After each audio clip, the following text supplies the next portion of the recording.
Le meilleur des mondes, écrit par Aldous Huxley, lu par Équilivre, livre audio.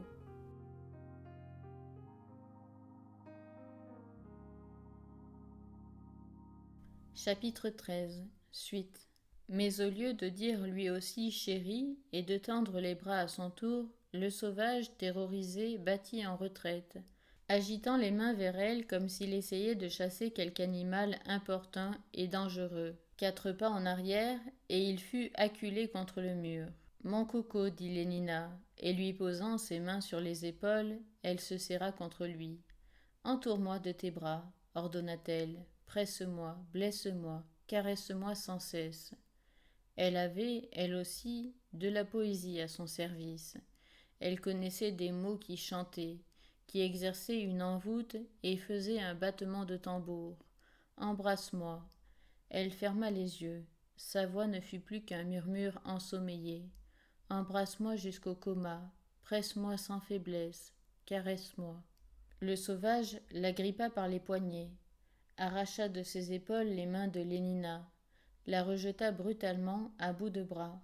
« Aïe, tu me fais mal, tu... Oh !» Elle se tut soudain. Prise de terreur, elle en oublia la douleur. Ouvrant les yeux, elle avait vu ce visage, non pas le visage de John, mais celui d'un étranger féroce, tordu, convulsé de quelque fureur insensée, inexplicable. Épouvantée. « Mais qu'y a-t-il donc, John » chuchota-t-elle. Il ne répondit pas, se contentant de la dévisager de ses yeux déments. Les mains qui tenaient les poignets de Lénina étaient tremblantes. John respirait par bouffées profondes et irrégulières, faiblement, au point d'être un bruit à peine perceptible, mais effrayant. Elle l'entendit soudain grincer des dents. « Qu'y a-t-il » fit-elle, presque dans un hurlement. Et comme s'il avait été réveillé par son cri, il la prit par les épaules et la secoua. « Catin » hurla-t-il, « catin, impudente courtisane !» « Oh non, non » protesta-t-elle d'une voix rendue grotesquement tremblante par les secousses qu'il lui donnait. « Catin, je vous en supplie maudite Catin !» Avec un centicube, commença-t-elle. Le sauvage la repoussa avec une telle violence qu'elle trébucha et tomba. « Va-t'en » vociféra-t-il debout à côté d'elle, et la dominant d'un regard menaçant. « Hors de ma vue, ou je te tue !» Il serra les poings. Lénina leva le bras pour s'en couvrir le visage. « Non, je vous en prie, John. »« Dépêche-toi, vite !» Le bras toujours levé, et suivant d'un œil terrifié chacun des mouvements de John, elle se remit sur ses pieds, accroupie, et se couvrant toujours la tête, elle bondit vers la salle de bain. Le bruit de la claque prodigieuse par laquelle son départ fut accéléré fut pareil à un coup de pistolet. « Aïe !» Et Lénina bondit en avant. Arrivée en sécurité dans la salle de bain, où elle s'enferma à clé, elle eut le loisir de passer en revue ses blessures. Debout, le dos au miroir, elle tordit la tête en arrière. Regardant par-dessus son épaule gauche, elle voyait l'empreinte d'une main ouverte se détacher, distincte et cramoisie, sur la chair nacrée. Délicatement, elle frotta la région meurtrie. Dehors, dans l'autre pièce, le sauvage arpentait le plancher, marchait, à l'accompagnement des tambours et de la musique de paroles magiques. Le roitelet s'y jette, et la petite mouche dorée se livre à la concupiscence sous mes yeux. Elle lui grondait aux oreilles, à l'affoler. La fouine ni le cheval souillé ne s'y jettent avec un appétit plus déréglé.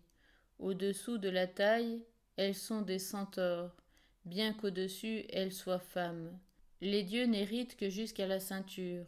Au-dessous, tout est aux démons. Il y a l'enfer, il y a les ténèbres, et il y a l'abîme de soufre qui brûle, qui ébouillante, la puanteur, la destruction. Fi, poids. Donnez-moi une once de civette, bon apothicaire, pour m'adoucir l'imagination. John s'enhardit à dire depuis la salle de bain une petite voix insinuante. John.